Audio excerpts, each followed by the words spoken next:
Assalamualaikum warahmatullahi wabarakatuh. Waalaikumsalam warahmatullahi wabarakatuh. Alhamdulillah wassalatu wassalamu ala sayyidina Rasulillah sayyidina wa maulana Muhammad ibn Abdullah wa ala alihi wa sahbihi wa mawalah. La haula wa la quwwata illa billah, amma ba'du. Bapak-bapak, ibu-ibu, saudara-saudara kaum muslimin rahimakumullah.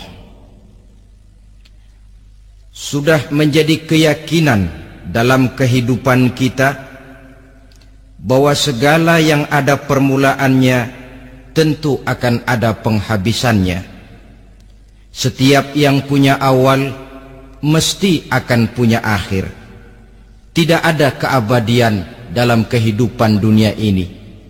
Semuanya datang dan pergi silih berganti, berubah oleh pergeseran masa dan pertukaran waktu. Demikianlah kalau kita mau merenungi kehidupan dari alam di sekitar kita. Sejak dari kehidupan tumbuh-tumbuhan, binatang, sampai kepada kehidupan kita, makhluk bernama manusia. Lihatlah kita manusia misalnya. Dimulai sejak kita terlahir ke alam ini, keluar dari alam rahim ibu, menjadi bayi yang merah tidak berdaya, untuk kemudian berangsur meningkat menjadi anak-anak. Dari kehidupan anak-anak berubah lagi kita menjadi remaja dengan segala keceriaan dan kelincahannya, dan dari masa remaja naik lagi kita memasuki usia dewasa, untuk kemudian berangsur memasuki hari tua.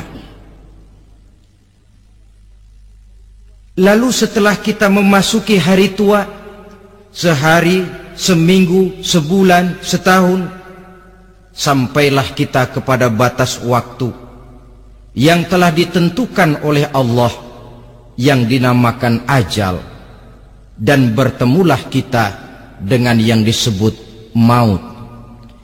Ini merupakan kepastian dalam kehidupan. Kalau saja kita mau merenung perubahan-perubahan yang terjadi pada diri kita, seharusnya membuat kita insaf dan sadar.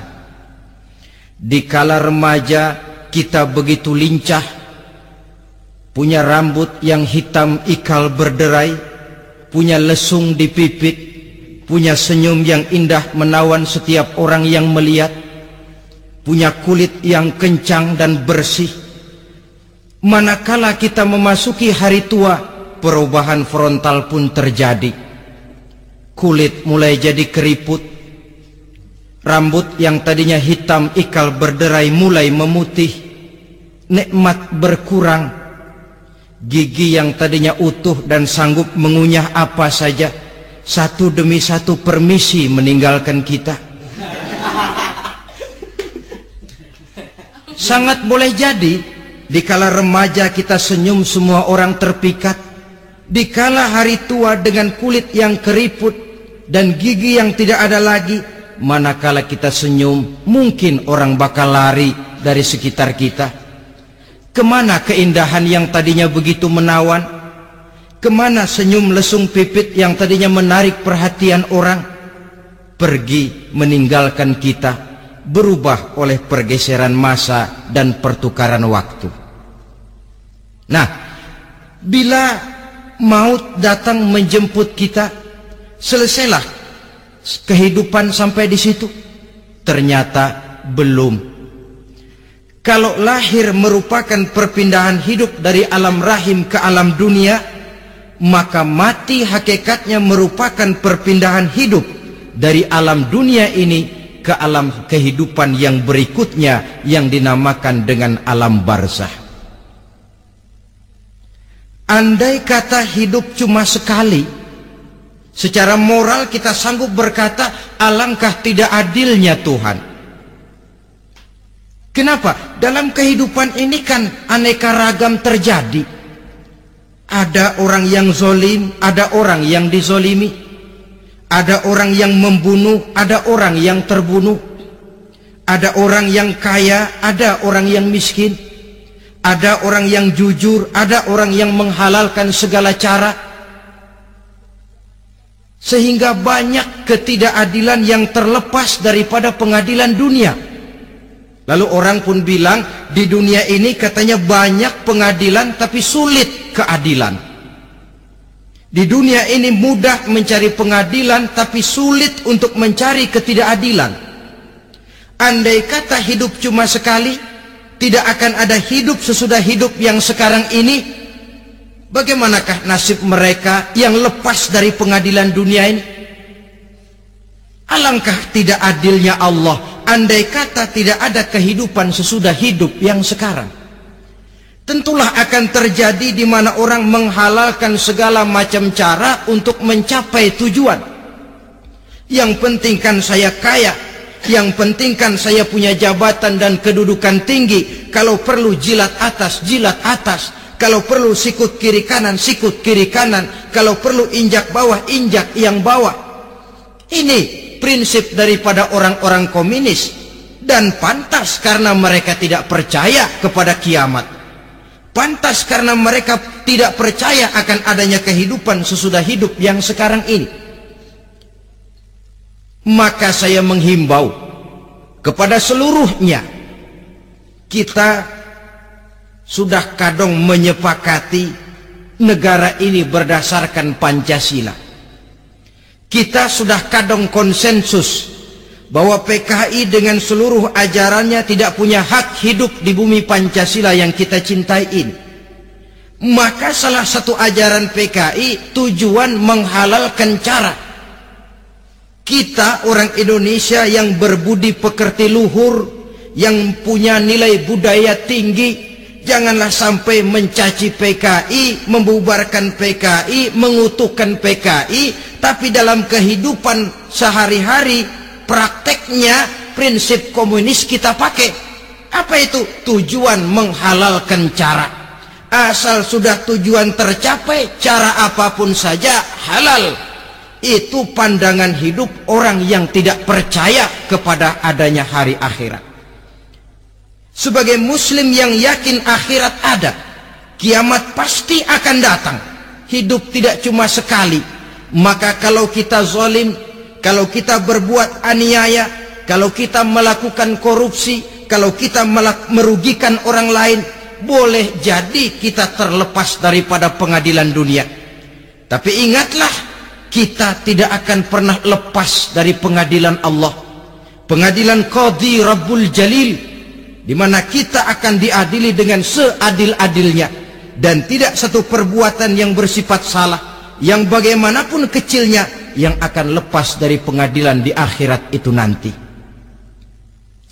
Pantas saja kalau satu hari malaikat Jibril datang menasihati Rasulullah sallallahu alaihi wasallam, yang artinya juga menasihati kita semua. Apa kata malaikat Jibril kepada baginda Nabi? Ya Muhammad, ish ma syi'ta fa innaka mayyitun. Hai Muhammad, hiduplah semau kamu, tapi jangan lupa kamu pasti akan mati. Kalau memang dilarang tidak terlarang, dicegah tidak tercegah, kamu mau melaksanakan hidup menurut maumu sendiri, persilakan, hiduplah menurut mau dan gayamu. Tapi jangan lupa, fa innaka mayyitun, satu saat kau pasti bakal mati. Dan mati itu bukan akhir dari segalanya, dia babak baru bagi kehidupan selanjutnya. Silahkan hidup menurut maumu, tapi jangan lupa kau pasti akan mati. Wa'mal ma syi'ta fa innaka majziyun bih. Kerjakan apa saja yang kamu mau. Kalau kau mau menghalalkan segala macam cara, persilahkan halalkan segala macam cara. Tapi jangan lupa kau akan mendapat balasan dari seluruh amal perbuatanmu. Wa ahbib ma syi'ta fa innaka mufariquhu. Dan cintailah apa saja yang mau kau cintai. Kau cintai anak istrimu, silahkan. Kau cintai harta bendamu, tafadhal. Kau cintai tanah airmu, kau cintai pangkat dan jabatanmu, persilahkan. Tapi jangan lupa, fa innaka mufariquhu. Kau pasti akan berpisah dan akan meninggalkan segala yang kau cintai itu. Apa artinya ini buat kita? Ternyata sesudah maut datang menjemput kita, ada kehidupan sesudah hidup yang sekarang ini. Ini yang mendorong kita untuk dalam kehidupan di dunia ini tidak melakukan prinsip saenake dhewe, semaunya sendiri saja, asal perut kenyang, asal pangkat tinggi, asal harta dapat. Masa bodoh dengan merugikan orang lain, masa bodoh dengan menipu orang lain. Iku jenenge saenake dhewe. Muslim tidak diajarkan. Ingat manusia, setelah kau mati, setelah kiamat datang, kau akan dibangkitkan, kau akan dimintakan pertanggungan jawab tentang kehidupan yang sekarang ini. Saudara hadirin, oleh sebab itu kalau kita bicara soal kiamat, soal akhirat, ini memang masalah yang gaib, yang sepenuhnya tidak bisa dicernakan dengan kemampuan penalaran intelektual.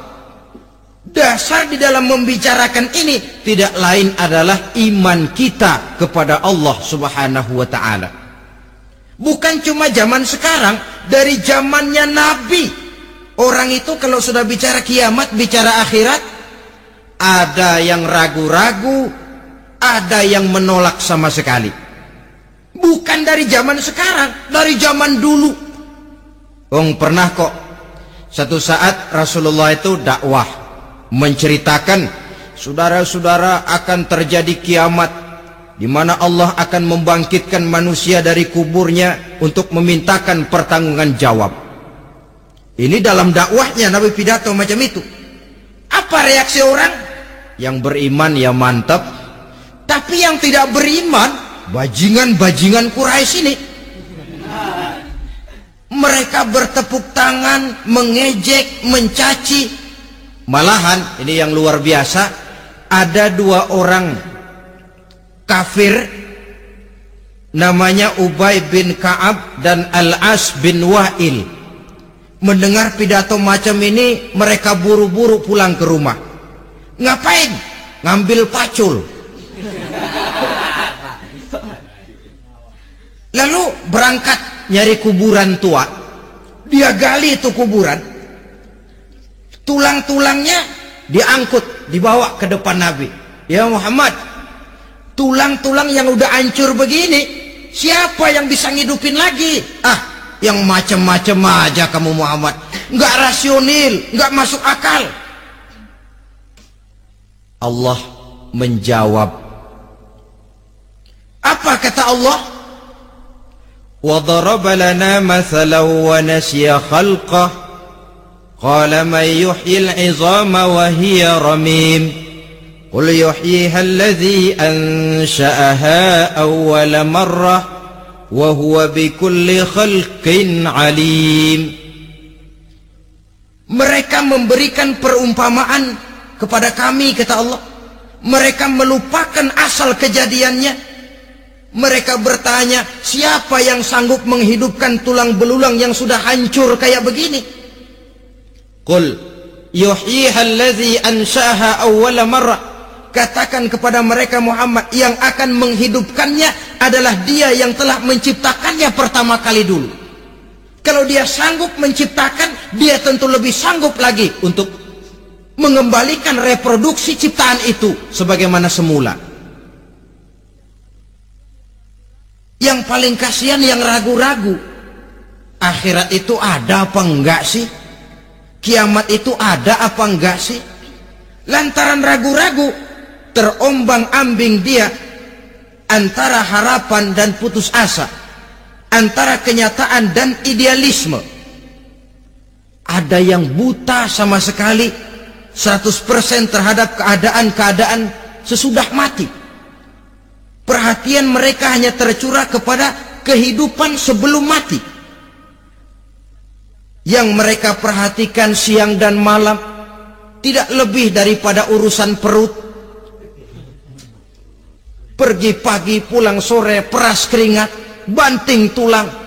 Cuma soal makan, soal minum, soal pakaian, soal kendaraan, soal rumah tangga, soal anak, soal istri. Yang mereka pentingkan hanya soal-soal politik misalnya, ekonomi, pembangunan dan industri. Untuk soal-soal kayak begitu giat betul, habis seluruh waktu untuk memikirkan, meningkatkan kebudayaan, politik, sosial, ekonomi. Kadang-kadang kurang tidur, kurang istirahat, berkeliaran ke sana kemari, ke tempat yang jauh-jauh, sampai-sampai kadang-kadang terkena stres, penyakit darah tinggi, ginjal, lever, untuk memikirkan hal-hal yang semata-mata karena dunia saja. Lantas boleh jadi mereka mendapatkan kekayaan yang berlimpah ruah, mendapatkan kedudukan yang tinggi, nama yang semerbak, dikenal orang di barat dan di timur, di utara dan di selatan. Tetapi alangkah kecewanya mereka jikalau datang ajal menjemput nyawa, mati mereka, meninggalkan harta yang banyak, nama yang masyhur. Mereka disebut dengan jasa-jasanya. Radio memberitakan, TV menyiarkan, koran-koran memuat. Bahkan nama mereka kadang-kadang dikenang 2-3 tahun setelah wafatnya. Tetapi dalam pada itu, roh mereka merintih, mengeluh, menderita, karena dilemparkan oleh Allah ke tempat-tempat yang kotor, penyesalan yang sudah tidak akan ada gunanya lagi. Saudara-saudara kaum muslimin rahimakumullah, oleh karena itu kehidupan akhirat bukanlah dongeng dan takhayul, bukan khurafat dan hayalan. Kehidupan akhirat, hari kiamat adalah kebenaran dan kepastian. Dalam surah Al-Hajj ayat ke-7, Allah Subhanahu wa taala menyatakan, wa anna as-sa'ata atiyatun la raiba fiha wa anna Allah yab'atsu man fil qubur, dan bahwasanya kiamat itu sesungguhnya adalah sesuatu yang pasti dan tidak ada keraguan-raguan lagi di dalamnya, dan bahwasanya Allah sungguh-sungguh akan membangkitkan manusia dari kuburnya masing-masing. Nah, kalau kita sudah yakin kiamat sesuatu yang pasti adanya, akhirat sesuatu yang pasti adanya, dari mana pembicaraan tentang kiamat ini kita mulai? Tentu dari diri kita. Marilah kita mencoba melihat proses perjalanan hidup ini sampai kita memasuki kiamat. Hadirin, tidak ada makhluk secantik manusia. Tidak percaya, pernah ke Ragunan? Nah, saudara masuk ke kebun binatang, segala macam makhluk ada di situ. Ratusan macam jenis binatang. Bandingkan dengan saudara, kira-kira cakep mana?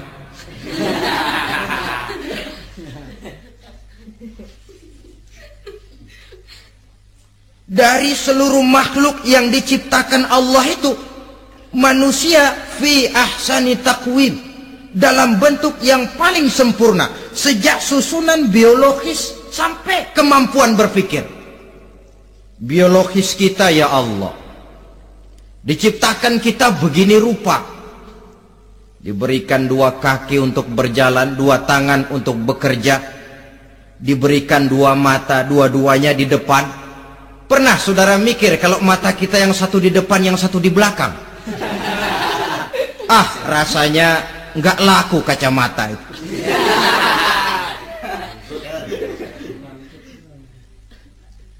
Diberikan hidung dengan 2 lubang. Tahu betul Allah ke bawah lagi lubangnya. Coba pikir kalau lubang hidung kita menghadap ke atas. Aduh, kalau musim hujan repot jagain hidung. Laqad khalaqnal insana fi ahsani taqwim. Sungguh telah kami ciptakan manusia dalam bentuk kejadian yang paling sempurna ketimbang makhluk-makhluk Allah lainnya. Nah, kesempurnaan manusia ini oleh karena hidupnya terdiri dari 2 unsur pokok. Pertama unsur jasmani dan kedua unsur rohani. Jasad dan roh. Jasad yang terlihat sekarang ini, potongan saudara yang ngejedok di depan saya ini jasad saudara. Ini yang berasal dari saripati makanan yang dimakan oleh bapak ibu kita. Lalu hasil kerjasama yang baik antara ibu dengan bapak, terwujudlah kita. Kalimat langsungnya jasad ini berasal dari tanah yang tadi berubah dari bayi, remaja, dewasa, meningkat hari tua. Yang berubah itu jasmani kita. Kenapa? Karena jasmani itu materi, benda, daya tahannya terbatas. Dia berubah oleh pergeseran massa dan pertukaran waktu. Apa ada orang makin tua makin cakep? Jasmani oleh karena dia materi, dia berubah oleh pergeseran massa dan pertukaran waktu. Nah, yang menyebabkan jasmani itu bergerak karena ada roh di dalamnya. Ini yang menyebabkan kehidupan. Ini yang menjadi sumber kehidupan, pusat kesadaran dan pengertian dalam kehidupan manusia. Tanpa roh dalam diri kita, maka jasad kita. Pernah lihat orang mati? Nah, itu kalau orang mati, coba perhatikan. Apanya yang kurang? Kupingnya masih ada, tapi sudah tidak sanggup mendengar. Matanya masih lengkap, tapi tidak mampu melihat. Jangankan melihat, terbuka saja tidak. Mulutnya masih ada, tapi sudah tidak bicara lagi. Telinganya cukup, tapi sudah tidak sanggup mendengar. Kakinya lengkap, tapi tidak mampu lagi berjalan. Apa penyebabnya itu? Ternyata jasmani kita, jasad ini, manakala sudah ditinggalkan oleh ruh, dia tidak akan bisa berdaya apa-apa. Tidak mampu berjalan, tidak pula berbuat, tidak pula bekerja apapun saja.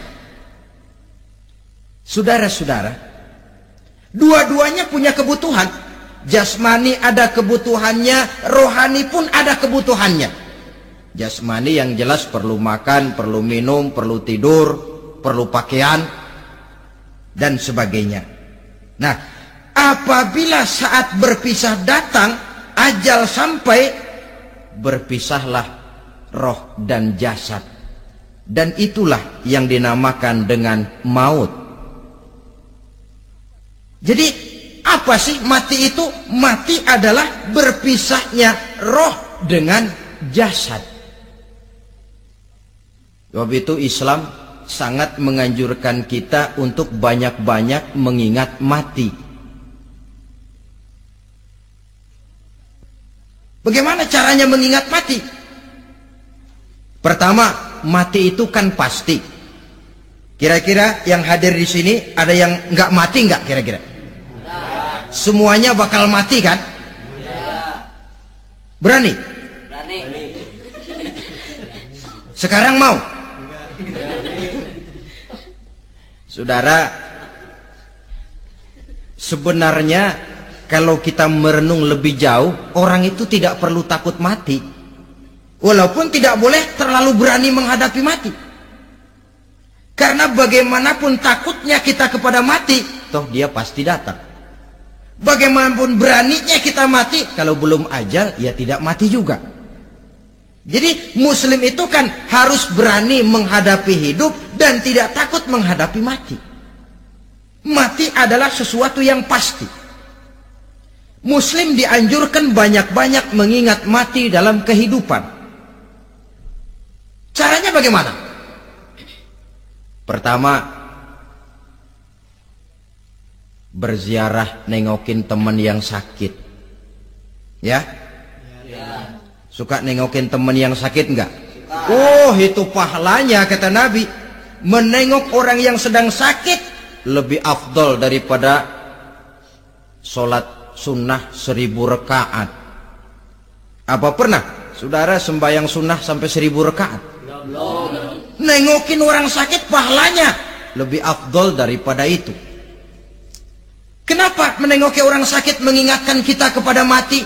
Iya ya, ini teman saya yang kemarin segar banget, bercanda sama saya, ketawa sama-sama, sekarang terbaring tidak berdaya, hilang kemampuannya, hilang keceriaannya, sakit. Iya kalau sembuh, kalau ajal, iya sekarang giliran dia, kalau jatuh ke saya. Lalu menghibur teman dengan kata-kata yang enak, yang akan mendatangkan sugesti supaya dia cepat sembuh. Jangan nengokin orang sakit, jujur. Sakit apa lu? Perut. Emang teman gua kemarin sakit begini mati. Wah, itu orang bisa jadi shock lantaran etika kita tidak akan sampai ke sana. Menjenguk orang sakit akan mengingatkan kita kepada mati. Apalagi ziarah kubur. Ada yang orang tuanya sudah meninggal? Kalau ada, ya tidak bisa tiap hari, sekurang-kurangnya seminggu sekali, Jumat pagi misalnya, ziarah kita ke kubur. Sehingga kalau kita masuk kubur kan ada etikanya. Assalamualaikum ya ahlal kubur wa inna insyaallahu bikum lahikun. Hai penduduk kubur, keselamatan bagi kamu dan kami yang masih hidup sekarang ini insyaallah pasti bakal nyusul kamu. Iya, yang kemarin gagah benar sekarang terbaring tanpa daya. Ini unggukan kuburannya. Yang kemarin ada sekarang sudah tidak ada. Kemana dia? Kami satu saat pasti akan begini. Ingat mati. Lalu apalagi yang bisa membuat kita ingat kepada mati? Mengawal jenazah. Bukankah sangat dianjurkan oleh agama? Bahkan kalau bisa sejak mengurusnya, memandikannya, mengkafankannya, menyolatkannya untuk kemudian mengantarnya ke kubur. Hari ini saya antar dia ke kubur, besok boleh jadi saya yang diantar orang. Hari ini saya solatkan dia, besok boleh jadi saya yang disolatkan orang. Hari ini saya masukkan dia ke liang lahat, besok mungkin giliran saya dimasukkan orang ke liang lahat. Ingat mati, tumbuh kesadaran. Lalu daya positifnya dalam kehidupan apa? Nah, saudara-saudara hadirin, orang yang mengingat mati bukan lantas menjadi lemah dalam kehidupan, menjadi putus asa, sedikit semangat, terbentur kesulitan, mudah frustasi. Bukan itu tujuannya kita diperintah mengingat mati.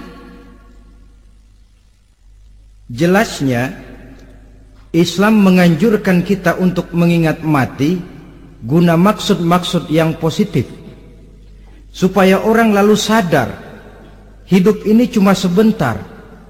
Maka mumpung hidup, nah ini mumpung, tapi mumpung yang baik.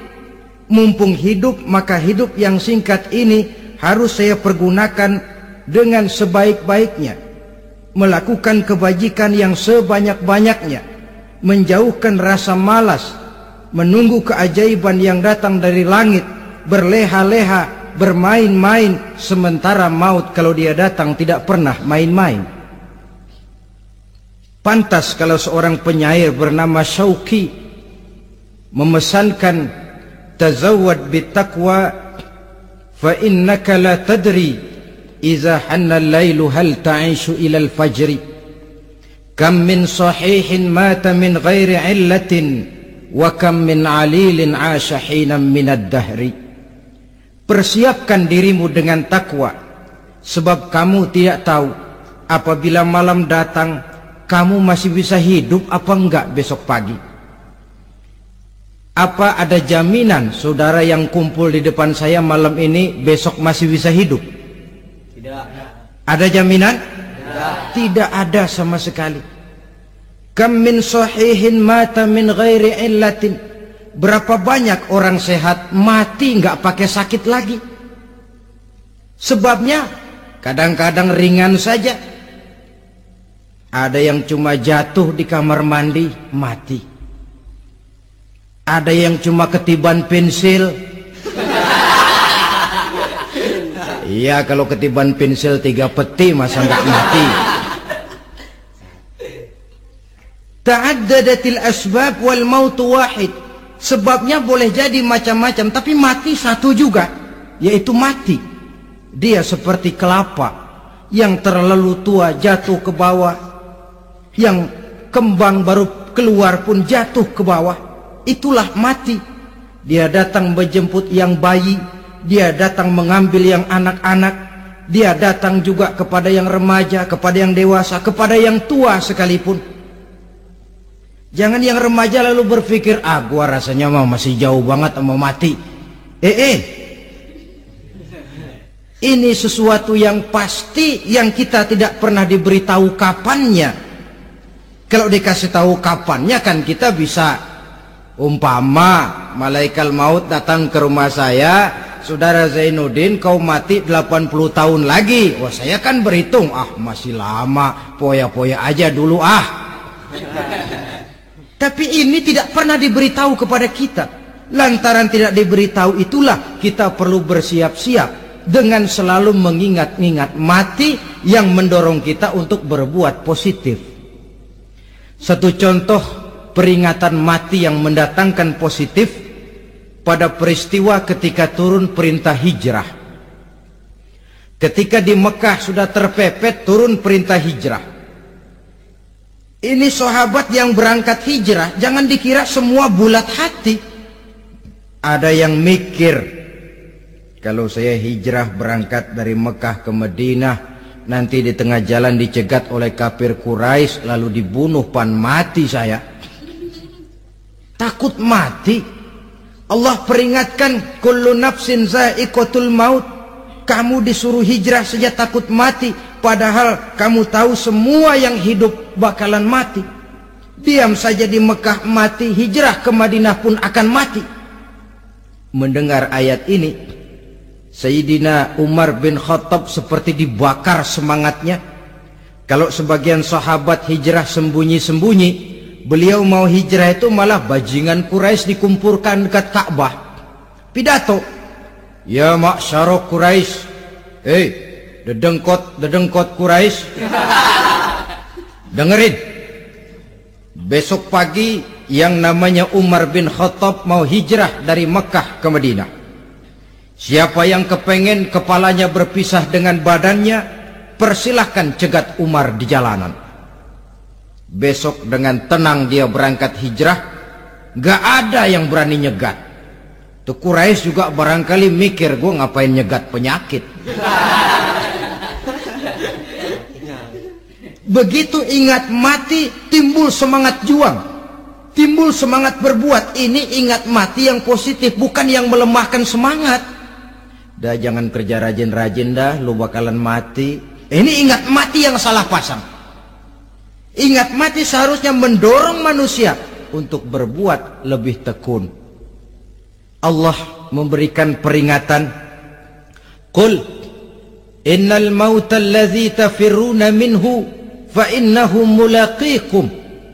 Katakan, maut yang kamu akan melarikan diri daripadanya, yang kamu takuti benar dia pasti akan datang menjemput kamu. Saudara-saudara hadirin yang saya hormati, datangnya memang tidak kita harapkan yang namanya maut, tapi sekali dia datang tidak ada pintu tempat kita lari. Dia memang tidak pernah kita undang, tapi sekali dia datang mengetok pintu, kekuatan apa yang bisa menolak? Dia sebuah tanda seru dalam kehidupan. Apa yang menyebabkan orang takut mati? Pertama, barangkali karena dia tidak tahu bagaimana kehidupan sesudah mati. Alam kubur gelap, alam akhirat gelap, sehingga dia bingung. Lantaran bingung lalu jadi takut. Yang kedua, boleh jadi oleh bayangan-bayangan dosa yang pernah dia kerjakan di dunia ini. Kerjanya cuma menumpuk dosa. Dia gembira, bahagia, tertawa di atas tumpukan dosanya. Merasa segan berpisah dengan seluruh kehidupan ini. Sehingga boleh jadi maut adalah sesuatu yang ditakutkannya benar dalam kehidupan. Tapi bagaimanapun takutnya, tidak ada tempat lari dari dia.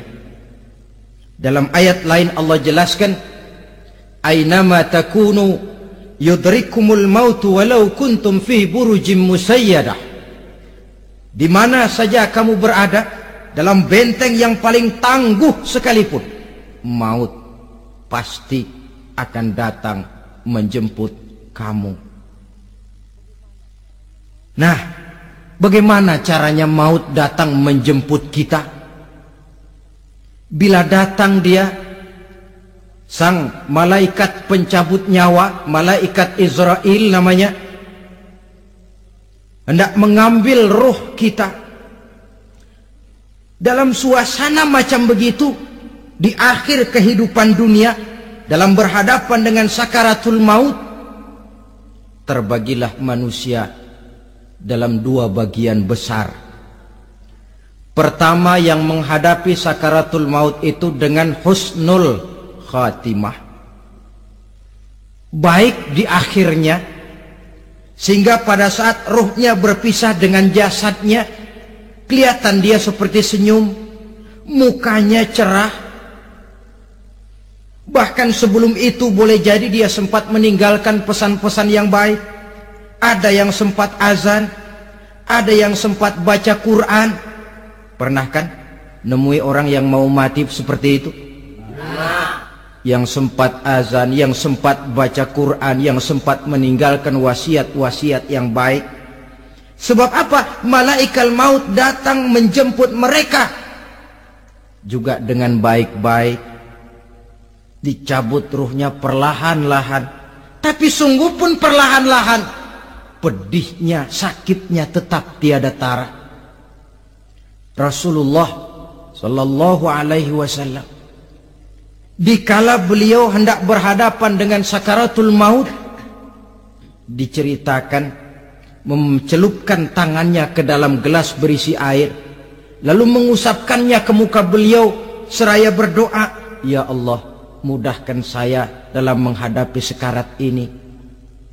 Beliau juga yang mengatakan bahwa sakitnya sakaratul maut sama dengan 300 kali bacokan pedang. Sehingga kita diajarkan doa. Di antara doa selamat itu kan ada, Allahumma hawwin alaina fi sakaratil. Ya Allah, mudahkan saya di dalam menghadapi sakaratul maut itu. Ketika ruh ini keluar dari jasad, mata masih mengikuti ruh itu. Sehingga kadang-kadang ada yang matanya terbelalak dan tidak sempat ditutup, terbuka terus, mengikuti ruh itu keluar dari jasadnya. Adapun golongan kedua, manusia yang ketika berhadapan dengan sakaratul maut mendapatkan su'ul khatimah, jelek di penghabisannya. Sekaratnya sudah setengah mati, Lalu jelek juga di akhirnya, mati dalam keadaan yang tidak baik, tidak terpuji. Ada yang lagi megang kartu, mati. Ada yang lagi di tempat ngadu ayam, mati. Ada yang lagi di tempat pelacuran, mati. Ada yang lagi megang botol minuman keras, mati. Nih barangkali malaikat maut gemes banget nariknya, lu bajingan, lu tarik terus dan mati su'ul khatimah. Makanya bagus itu. Kadang-kadang di majelis-majelis taklim kan sering dibaca, ya Allah biha, ya Allah biha, ya Allah bihusnil khatimah. Kan ada itu? Ada enggak? Saudara hadirin, mohon agar oleh Allah kita diberikan husnul khatimah, baik di saat ruh akan berpisah dengan jasad. Ini sesuatu yang pasti. Sang malaikat maut datang menjemput nyawa. Setelah ruh berpisah dari badan, maka tinggallah sang badan, ditangisi oleh semua yang kita tinggalkan. Sehingga kepada putrinya Fatimah, ketika malaikat maut datang hendak menjemput baginda Nabi, beliau berkata kepada anaknya, Fatimah, kamu tahu siapa yang datang? Saya tidak tahu, Bapak. Yang datang hadimul lazat. Itu dia yang menghancurkan seluruh kesenangan dunia. Wa qati'u syahwat, yang memisahkan kita dengan seluruh yang kita cintai. Dia malaikat maut, Pak. Manakala jasad sudah ditinggalkan oleh ruh, itulah yang dikerubungi orang. Anak menangis, istri menangis, orang tua bersedih, teman-teman merasa kehilangan, menangisi jasad. Diuruslah jasad kita, dimandikan sebagaimana mestinya, dikafankan dengan kain putih 3 lembar. Itu yang hendak kita bawa kembali ke tempat asal kita. Pakaian sutra, jas yang mereknya Switzerland wool, kain yang Samarinda, sepatu yang Belly atau Beltoni, jam tangan yang Rolex, kendaraan yang serba mewah. Tidak ada yang menyertai kita. Kain putih 3 lembar itu saja lagi. Demi setelah dikafankan, dibujurkan kita menghadap ke arah kiblat, orang banyak pun datang menyolatkan kita dengan 4 takbir, diiringi dengan doa. Lalu upacara pelepasan, berangkat kita meninggalkan anak, istri, suami, kampung halaman, tanah air, bahkan alam dunia ini. Selamat tinggal alam dan seluruh isinya. Tinggallah yang tinggal. Saya akan kembali ke tempat asal dari mana saya datang, untuk kembali mempertanggungjawabkan seluruh perbuatan saya dalam kehidupan ini. Manakala upacara pelepasan selesailah sudah, dimasukkan kita ke keranda jenazah, digotong orang, bismillah wa ala millati rasulillah, dibawa ke tempat peristirahatan terakhir katanya. Padahal dulu kalau mau kita istirahat, ke villa lah kita, ke Bali lah kita, ke Hong Kong lah kita, ke tempat-tempat tamasya yang indah. Oh, rupanya akan sampai juga perjalanan menuju tempat peristirahatan terakhir, yang luasnya tidak akan lebih dari 2 kali 1 meter. Diusung orang kita, diantarkan orang banyak. Manakala sampai ke atas liang lahat, pengusung jenazah dibuka, diturunkan kita ke liang lahat, dibaringkan. Gumpalan tanah akan jadi bantal kita. Muka dibuka, dihadapkan ke arah kiblat. Setelah itu ditutup tiang lahat kita, liang lahat kita dengan kayu. Masih belum kurang, diuruk dengan tanah. yang menguruk orang-orang yang tadinya mencintai kita, menyayangi kita. Tapi ketika jasad sudah ditinggalkan ruh, habis rupanya cintanya. Coba jasad kalau sudah ditinggalkan ruh, 3 hari aja di rumah serem. Ya mayit, siapa yang betah nemenin mayit?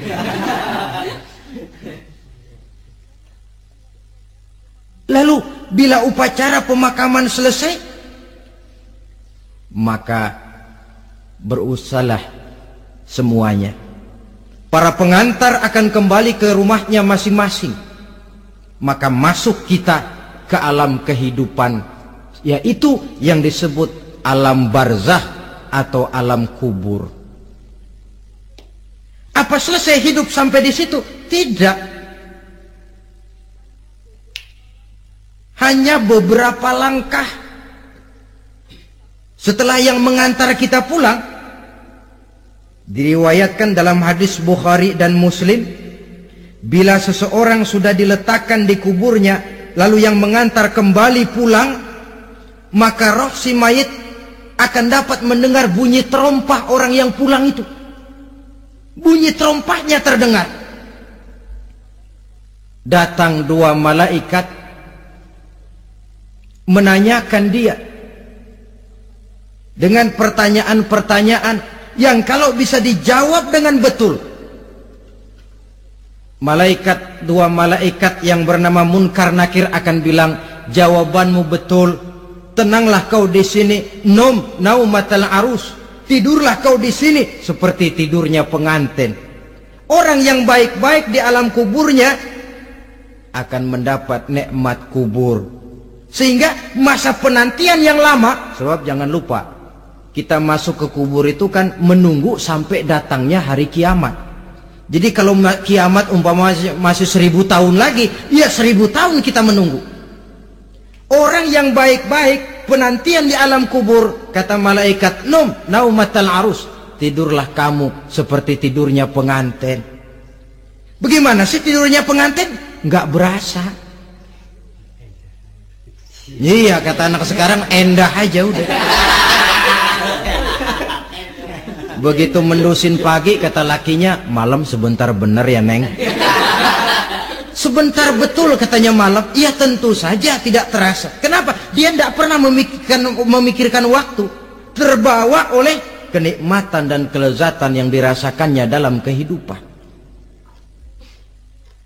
Tapi orang kafir, orang yang dosanya bertumpuk, tidak sanggup menjawab pertanyaan 2 orang malaikat, maka dia akan mendapat azab di alam kuburnya terus menerus siang dan malam sampai datangnya hari kiamat.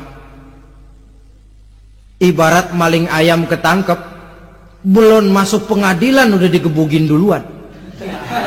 Kan begitu kan? Ada maling ayam nggak di sini? Nah, itu yang nyaut tadi pengalaman itu. Di sidang belum divonis, belum digebugin babak belur. Saudara hadirin, maka alam kubur bisa merupakan raudhatun min riyadil jannah, taman di antara taman-taman surga, pun juga bisa merupakan hufratun min hufarin niran, menjadi liang daripada neraka. Ada lagi riwayat yang dari Imam Muslim yang diperoleh dari Zaid bin Sabit. Zaid bin Sabit cerita, satu hari kami bersama Rasulullah sallallahu alaihi wasallam berada dalam kebun kepunyaan Bani Najjar. Rasulullah sedang duduk di atas keledai. Tiba-tiba entah bagaimana itu keledai terkejut, kaget, berontak, hampir Rasulullah jatuh. Rasulullah kemudian bertanya, rupanya di kebun itu ada kuburan tua, 5 atau 4 kuburan. Rasulullah lalu bertanya, saudara-saudara ada yang tahu nggak ini kuburan siapa? Nggak ada ya Rasulullah. Memang kenapa? Ini penghuni kuburnya lagi disiksa oleh Allah. Andai kata boleh saya mohon kepada Allah supaya kamu dengar seperti yang saya dengar, andai kata saja kamu kuat mendengarnya, saya pasti akan berdoa. Tapi sayang, saya yakin kamu pasti tidak akan kuat mendengar mereka mendapat azab di kuburnya. Hadis sahih riwayat Imam Muslim dari Zaid bin Sabit. Kehidupan di alam barzah. Pak, iya kalau yang matinya dikuburin. Lah kalau yang matinya diceburin ke laut, dibakar, di medan perang hilang gak ketahuan kemana jenazahnya. Saudara, hilang kek, dikubur kek, di dalam lautan direndam kek, itu kan cuma logika kita. Menurut Allah tidak ada perbedaan orang mati dikubur di dasar lautan atau dibakar sampai jadi abu atau gugur di medan perang tidak ketemu jenazahnya. Entah mereka tetap masuk ke alam barzah namanya. Jasad boleh hancur, tapi roh sebagai sumber kehidupan, pusat kesadaran dan pengertian, dia tetap ada, mengalami kebahagiaan dan kegembiraan atau mengalami kepedihan dan penderitaan, bergantung kepada amalan yang kita lakukan dalam kehidupan di dunia ini. Maka dalam Yasin tadi kan jelas, qul yuhyiha alladzi ansha'aha awwala marrah, yang menghidupkan mereka yang dikubur di dasar lautan, mereka yang dibakar sampai jadi abu, yang akan menghidupkan ialah Allah yang menciptakan mereka dulu pertama kalinya. Jadi kalau sudah ada aslinya, ya tentu tidak perlu contoh lagi, akan sangat mudah membuatnya. Orang tua kita, keluarga kita yang sudah berpulang, mereka di alam barzah sekarang ini bisa mendapat nikmat kubur, bisa mendapat azab kubur, bergantung amalan mereka dalam kehidupan di dunia ini. Dalam Musnad Imam Ahmad dan Sahih Abi Hatim malah ada tambahan riwayat.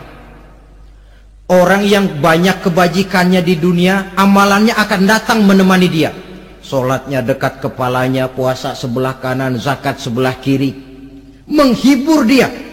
Malahan dikatakan berbentuk orang yang cantik menemani dia di alam kuburnya. Aneh, dia tanya, man anta lam ara fid dunya ajmal minka. Siapa kamu? Di dunia ini belum pernah saya melihat orang secantik kamu. Dia jawab, ana amaluka soleh. Saya adalah amalmu yang soleh yang kau kerjakan waktu di dunia. Saya sekarang diperintahkan untuk menemani kamu di sini. Alhamdulillah. Sedangkan amalnya yang jahat akan datang dalam bentuk yang menyeramkan menemani dia di sana. Bayangin deh, di kuburan ditemenin yang serem-serem. Sama juga di dunia. Di dunia, kalau kita di tempat gelap ditemenin orang cakep, enak nggak? Enak. Wah, pengalaman. Tapi coba bayangin, sudah tempatnya gelap, yang nemenin jelek nggak ketulungan, gerah kita. Nah, saudara hadirin yang saya hormati, lalu bagaimana tempat arwah-arwah yang sudah kembali menghadap Allah yang disebut mustaqarrul arwah itu? Macam-macam tingkatannya sesuai dengan profesi dan amalannya waktu di dunia. Ada roh-roh itu yang setelah pisah dengan jasad, artinya mati, ditempatkan di tempat yang disebut a'la iliyin, tempat yang tertinggi. Siapa ini? Arwahnya para nabi dan para rasul. Ini fi a'la iliyin, di tempat yang tertinggi. Arwahnya para nabi, arwahnya para rasul. Dan karena kita bukan nabi, bukan rasul, ya jangan mimpi dapat tempat fi a'la iliyin, kecuali kalau Allah menghendaki. Itu hak prerogatif Allah, tapi kan tidak adil kalau Allah melakukan itu. Ini kelompok roh-roh yang masuk golongan VIP. Wah, the first class. Para nabi, para rasul. Lalu ada pula roh-roh itu yang setelah pisah dengan jasadnya diumpamakan seperti burung-burung hijau yang berterbangan di perkebun-kebunan surga. Roh siapa mereka ini? Rohnya para syuhada, orang-orang yang mati syahid gugur membela agama. Nah, ini bedanya orang mati syahid dengan pahlawan ya. Apa bedanya syuhada dengan pahlawan? Kalau syuhada, orang yang gugur membela agama, niatnya karena Allah, mati syahid. Kalau pahlawan, orang yang gugur membela negara, orang yang dianggap berjasa kepada pemerintah. Klimaksnya, kalau orang mati syahid, jelas surga. Tapi pahlawan, belum tentu surga. Kenapa? Bergantung kepada negara macam apa yang dibelanya, dan pemerintah model mana yang dibelanya. Di negara-negara komunis misalnya, banyak nggak pahlawan?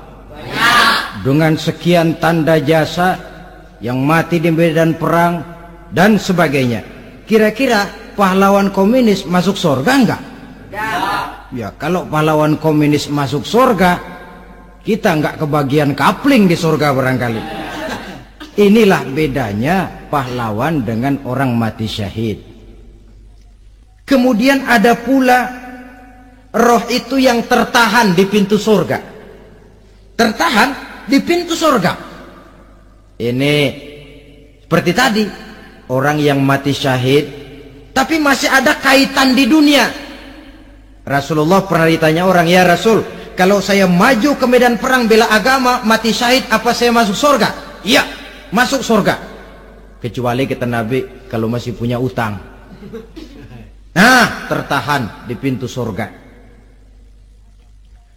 Ada pula roh itu yang tertahan di alam kuburnya. Ini umumnya seperti tadi itu. Ada mempunyai dosa, mempunyai kesalahan, sehingga merasakan azab kubur. Ada juga roh itu yang tertahan di permukaan bumi. Mereka yang dalam hidup selalu menumpuk dosa-dosa yang besar, meninggal sebelum keburu untuk bertaubat. Saudara hadirin yang saya hormati, inilah yang kita khawatirkan. Sebab jikalau pada saat roh sudah datang, jikalau saatnya roh datang berpisah dengan jasad, menemukan sakaratul maut, saat itu taubat sudah tidak akan ada gunanya lagi. Masuk ke alam kubur, mendapat azab kubur sampai datangnya hari kiamat. Berapa lama di alam kubur ini? Menunggulah kita sampai datang saatnya kiamat. Nah, saudara-saudara, apa tanda-tanda hari kiamat? Kapan dia akan datang? Bagaimana hal ihwal manusia pada saat terjadi kiamat? Bagaimana alam ini? Bagaimana perhitungan di padang mahsyar? Insya Allah akan saya ungkapkan pada bagian kedua dari ceramah ini. Insya Allah kita akan lanjutkan pembicaraan ini sampai kepada terminal paling akhir, surga dan neraka. Inilah saja pertemuan kita pada kesempatan kali ini. Terima kasih banyak atas segala perhatian. Mohon maaf atas segala kekurangan. Wabillahi taufiq wal hidayah. Wassalamualaikum warahmatullahi wabarakatuh. Waalaikumsalam warahmatullahi wabarakatuh.